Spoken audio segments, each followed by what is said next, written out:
Good evening, Farmington Hills. Welcome to our regularly scheduled City Council meeting of March 20th, 23. Welcome, everybody in the audience. We're going to have a special presentation tonight by students from North Farmington. And they do this periodically, and they always do a great job, so I want you to stay tuned in so you can listen. And we'll start, as we always do, with the Pledge of Allegiance. Please join us. I pledge allegiance to the flag of the United States of America and to the republic for which it stands, one nation, under God, indivisible, with liberty and justice for all. Oh, my chair is running away from me. Next is the roll call. Mayor Barnett. Here. Council members Bruce. Here. Knoll. Here. Massey. Here. And Newland. Here. And I will note that council members Boulware and Bridges are absent. Okay. Next item is approval of the regular session meeting agenda.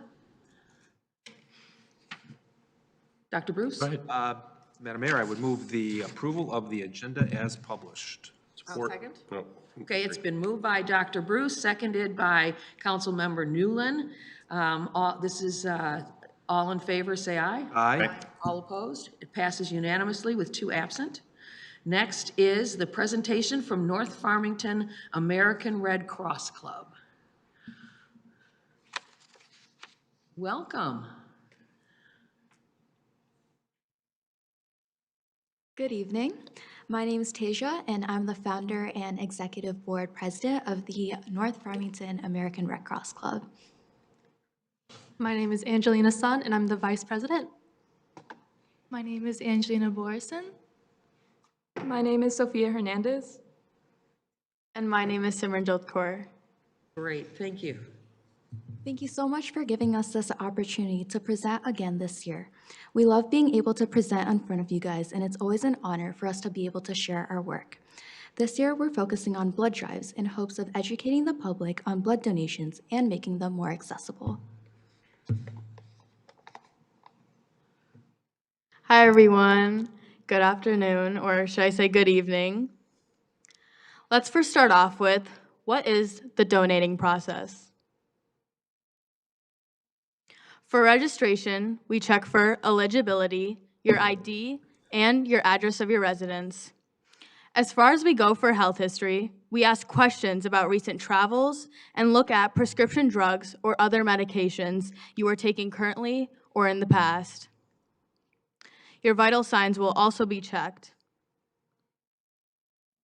When blood is being drawn from your arm, the site is thoroughly disinfected and a sterile needle is inserted. It takes about 8 to 10 minutes while seated or laying down, and 1 pint is drawn. Refreshments are always provided, and you will leave 10 to 15 minutes after monitoring and proceed with your day as normal. Thank you.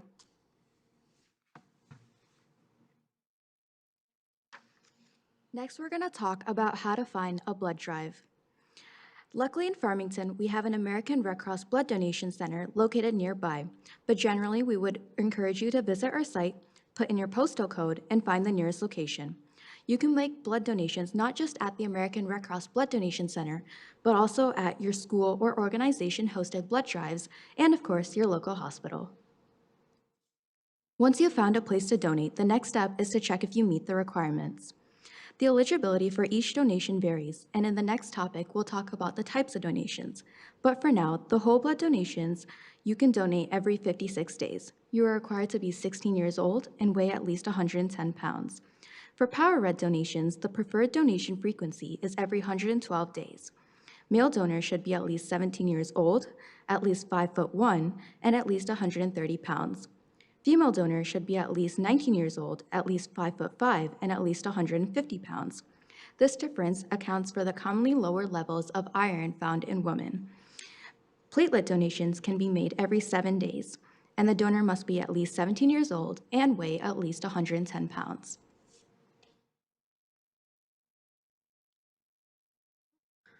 So, what exactly are the types of blood donation? You might be familiar with whole blood donation, which is the most common type that everyone knows. It contains red blood cells, white blood cells, and platelets. It usually takes about an hour, and all blood types can donate. Next, we have Power Red donations. It uses a pheresis to only take your red blood cells. Type O, A negative, and B negative are wanted. It usually takes about an hour and a half, and you're going to be less lightheaded after donating. Next, we have platelet donation. This also uses a pheresis to only take the platelets.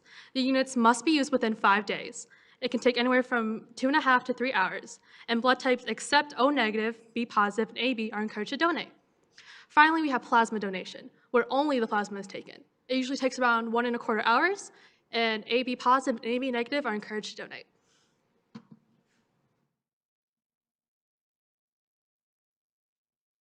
What to do before and after donating. Before donation day, it is recommended to eat iron-rich foods. Some examples include dry fruit, cereal, shellfish, and whole grain bread.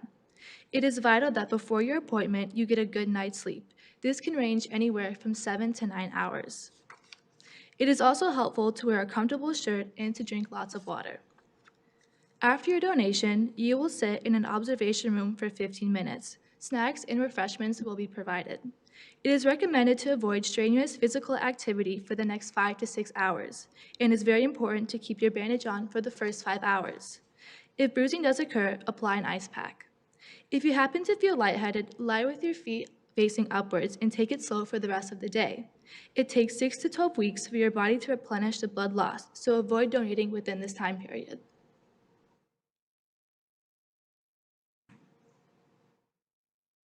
What happens to donated blood? Small test tubes that are taken along your donation get sent to labs to test for infectious diseases such as hepatitis B and HIV. If the tests come back positive, you'll be notified that your sample has been discarded. If the sample is approved, the donation is then processed into the types of donatable blood. Usable units are labeled and stored in their respective conditions. Red cells are stored in refrigerators at 6 degrees Celsius for up to 42 days. Platelets are stored at room temperature in an agitator for up to 5 days, and plasma is frozen and stored in a freezer for up to 1 year. Blood is shipped 24/7 to hospitals and treatment centers where physicians decide if a patient needs a transfusion and what type. Some examples include using red cells for patients with anemia to increase their hemoglobin and iron levels, and using plasma for patients with liver failure and serious burns. Hopefully, after listening to our presentation, we've convinced our audience here to donate blood. If you would like more information or would like to register to donate, please check the American Red Cross website or your local hospital. With that said, we're grateful for all our members that were able to contribute to this presentation. So thank you to everyone that participated. Every time we present, being able to come in and advocate for something that we feel is important as a club has helped me and our club members grow so much. So on behalf of our club members, I would like to especially thank Mayor Barnett for always being so supportive and encouraging us to come back year after year. Thank you, Ms. Smith and the City Clerk's office for always coordinating with us. Thank you to Cassandra, Mr. Green, and Mr. McNeff, our advisor, for guiding us in any activity we choose to do. We appreciate your time and attention today. Are there any questions? Does anybody have any questions? Yep, Councilmember Knoll. Well, I'm not so sure it's a question, but it's something I did not know and I found very interesting. I have given blood before, and I knew that there was a weight limit, but I was really surprised that you have to be, at least for a woman, you have to be 5'5" and 150 pounds, but for a man, you only have to be 5'1" and 130 pounds. 5'5" and 150 is, you know, an average height woman. That means actually it's probably more than average. I'm not sure what the average height is. That's actually a lot of women then that don't meet that criteria. That's only for the Power Reds. Okay.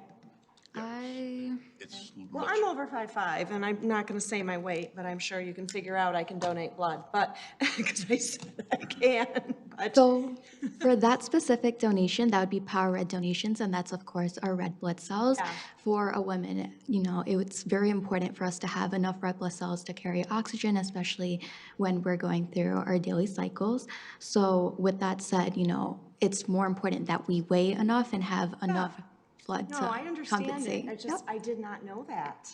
It's I glad never we would have can guessed it give was you something new. 5'5", 'cause that's a pretty good height for a female. Wow. Anyone else? Yeah, I think you guys did a great job, but first, I am so grateful for your ongoing work with the American Red Cross, and to have a Red Cross Club at our local high school is just so encouraging for what our young people are doing. And I don't mean to say that you're young, you're just not as old as I am. Just to reiterate and clear up, I am probably weighing enough to give the double platelets, but my shrinking body has now shrunk down to 5'4", and I'm very upset about it.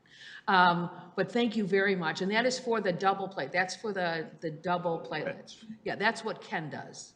Yeah. Ken does the double reds. When and it's excellent, and you covered it very well. If I can just jump in. Sure. I just think you did a great presentation here.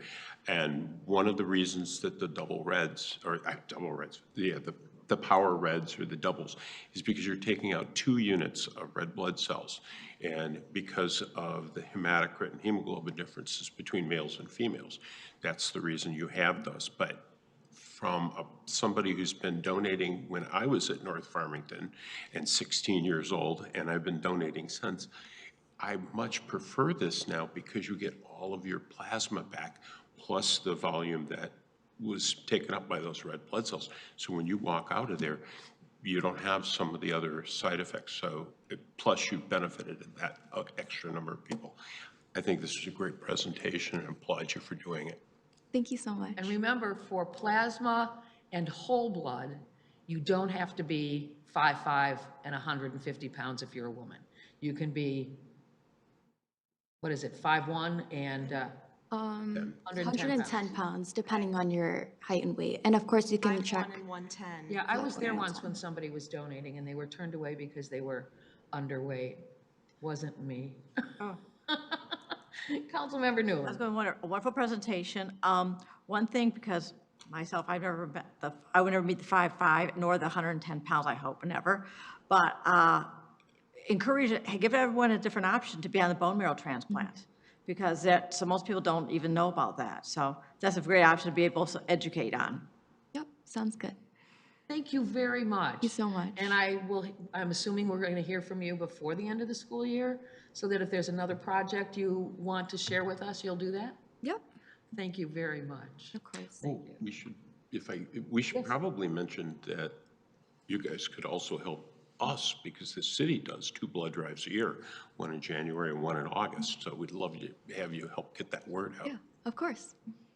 Thank you very much. Thank you so much. And that brings us to the next item on the agenda, which is correspondence. Does anybody have any correspondence? Councilmember Knoll. I did. Shoot, what was it? Just take someone else first, because I got to look up what it was. I did receive a few emails regarding excessive power outages and problems related to storm damage with downed trees that are on private property. We're continuing to get those emails. We have the regular yard waste pickup starting in the first week in April? Correct. Okay, so hold on to your scattered pieces, put them together in a bag, store them in your garage if you can, and then just bring them out first week on normal garbage pickup day. The new trucks will show up and take the composting away. So thank you all for your due diligence there. And please know that we are communicating with DTE and the State House and the State Senate Energy Committees, who are holding public hearings right now related to DTE and consumers' energy and our public utilities regarding the excessive outages in this particular region, and arguing basically against any rate hikes at this time until they begin to show that they're making progress with upgrading our equipment and with continuing to do the tree trimming that they've promised to do. So that's where we are there. Did you find your? I did. Okay. Yes, and I'm not sure, hopefully other people received this, and hopefully this went directly to the city manager's office. It's from the CEO of the Holocaust Center, right here in Farmington Hills. They're applying for a grant, and they wanted a recommendation letter I believe it was about a year ago. They were applying for a different grant, and we did a joint letter from, either from the mayor or from all of city council. Did anyone else get that? Yes. Yes, I probably did, yes. Didn't get it. Okay, should I just forward it on to the city manager's office, and maybe we could do a joint letter? Certainly, if you want to forward that on, we'd be happy to follow up on it. Okay.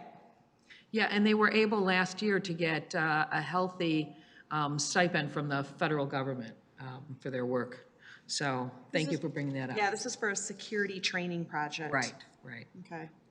Okay, the next item on the agenda is consent agenda. All items will be listed under the consent agenda and are considered routine, administrative, or non-controversial by the city council and will be enacted by one motion. There will be no separate discussion of these items unless a council member or citizen so requests, in which event the items may be removed from the consent agenda for consideration.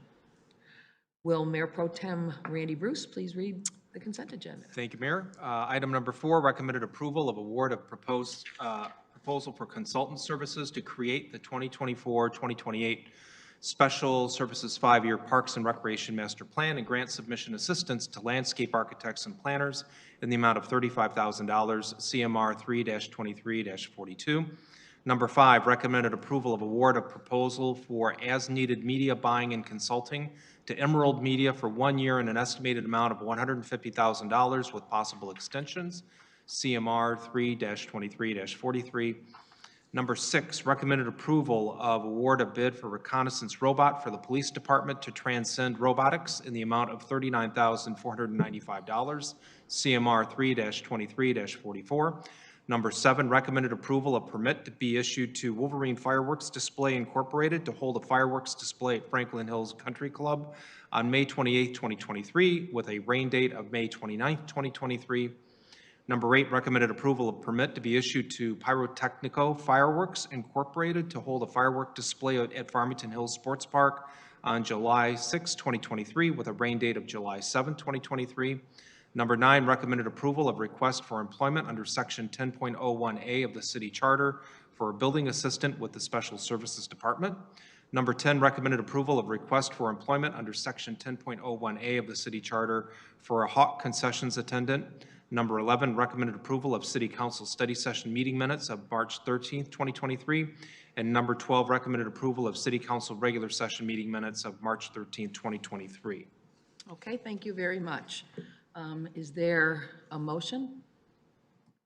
Yes, Dr. Bruce? I would make a motion to approve consent agenda items 4 and 6 through 12. 4. Okay, it's been moved to approve consent agenda items 4 through 6 and 8 through 12, and it's been seconded by Dr. Massey. Any discussion? Can you say those numbers once again? It's Number 4? 4, 5, 6. Nope, not 5. Not 5. 4, and then 4, 6 through and 12. then 6 through 12. Oh, right, okay. Got it. Okay. We all clear on what they are? Yes. Okay, so this is a roll call vote if there's no discussion at this moment? Seeing none, roll call? Council members Newland, I'm sorry, Yes. Massey, Yes. Knoll, Yes. Bruce, Yes. and Mayor Barnett. Yes. Thank you.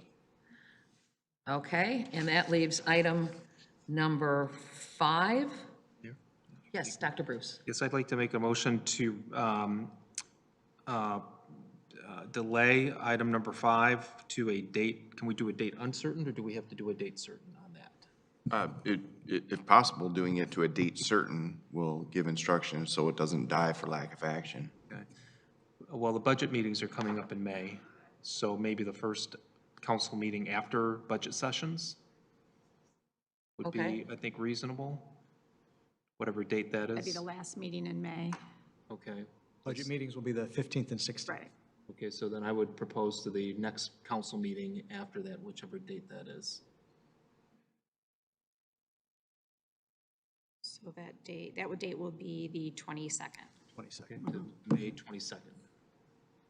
Okay, What's the date? I'm sorry. May 22nd? May 22nd? Yeah. Okay. okay. So it's been moved by Dr. Bruce, seconded by Dr. Massey, that we delay reporting out item 5 until May 22nd. Is there any addition to that motion, like possibly having a study session related to it? I think that would be great if we could add on a study session before that. We don't have, that will be the award ceremony, so we, for the employee recognition. We do it We won't. before the budget session, the meeting maybe before. Or can we, maybe we should just include it in the budget discussion of the Special Services Department? It's fine too. I believe this is for the police department. I'm sorry? I believe this one is for the police department, the media buying. Actually, that'd be in the city manager's office. Oh, city It's part of our manager, okay. communications department. Okay. Yeah. So we can just do it at study. Budget study sessions? Let's do it on the budget. Sure. Study session. Okay, so we will postpone approval of or denial of this particular item, item number 5, which is CMR 3-23-43, to be discussed at budget session and to come up no later than May 22nd. Right. Okay, so that's the motion. Yep. This is a roll call vote. Council members Massey, Yes. Noel? Yes. Bruce? Yes. Newland? Yes. And Mayor Barnett. Yes. Thank you. And that brings us to public questions and comments. Does anybody want to appear from thin air and give us a public comment? Okay, the public comment session is opened and closed, and now we go back to council members' comments and announcements. Does anybody have anything? Oh, okay, moving on to city manager update. Just a few announcements for you this evening. Just a quick update on the city's master plan. As you know, we've been going through an existing conditions assessment as part of the master plan update, and that has now since been completed with the conclusion of a survey that was just ended. So going forward, we will have a joint meeting with the Planning Commission and City Council on April 20th to look at strategic areas to be discussed as part of the master plan. And that meeting again is April 20th. And information will be available on the city's website for anybody that would like to follow that. A few community activities that are coming up that I wanted to mention. Friday, March 24th from 6 to 9 p.m. at the Hawk. The police department has accepted the challenge from a Detroit-based organization called Royalty Empowerment to a friendly game of basketball. So that'll be this Friday evening from 6 to 9 p.m. at the Hawk, and we welcome everybody to come out and cheer both teams on. Additionally, on Tuesday, March 25th, from 5 to 8 p.m. at the Hawk, this will be in the Black Box Room on the first floor. The Farmington Hills Police Department will be conducting a safety and crime prevention fair, which is free for the entire family, and we welcome everybody to come out. Additionally, on Tuesday, April 25th at the Hawk, in the Harrison Hall on the second floor, the Farmington Hills Police Department will be holding a community conversation forum on crime rates, community policing, and various other topics. To RSVP, please contact 248-871-2750 or crimeprevention@fhgov.com. Additionally, I just wanted to mention some pending legislation that could have some profound impacts for communities across Michigan, and that's the package of bills that will create a revenue-sharing trust fund, which will address the statutory revenue-sharing component that communities receive. Unfortunately, there's no stability to that funding. It varies from fiscal year to fiscal year. The establishment of this trust fund would establish dedicated funding from the sales tax that would be guaranteed to the communities going forward. The program as it exists now, or is being proposed, would have a trust fund that would be funded annually at about $528 million. Of that, it would be split between cities, villages, and townships for about half, and the other half would go to the counties. So we'll see what transpires with that, but that would be some welcomed dedicated funding for all communities in Michigan. Thank you very much. And that brings us now to new business. Item number 3, consideration of approval of appointments to various boards and commissions. Dr. Massey? Madam Mayor, I would move that the appointment of Elisa Valden to the Commission on Children, Youth, and Families for an unexpired term to end 1 February 2026, Tanya Nordhaus to the Commission on Children, Youth, and Families for an unexpired term to end on 1 February 2024, and Mark Forche to the Emergency Preparedness Commission for an expired term that will run until 1 February 2026. It's been moved by Dr. Massey, supported by Councilmember Knoll. Thank you very much. Any discussion? Seeing none, all in favor say aye. Aye. Those opposed, it passes unanimously with 2 absent. And that brings us to additions to the agenda, of which there are none, and adjournment. Is there a motion? Move to adjourn. It's been moved and seconded by Dr. Bruce, and then seconded by Councilmember Knoll. All in favor, say aye. Aye. Those opposed? None. And we are now complete. Good night, Farmington Hills.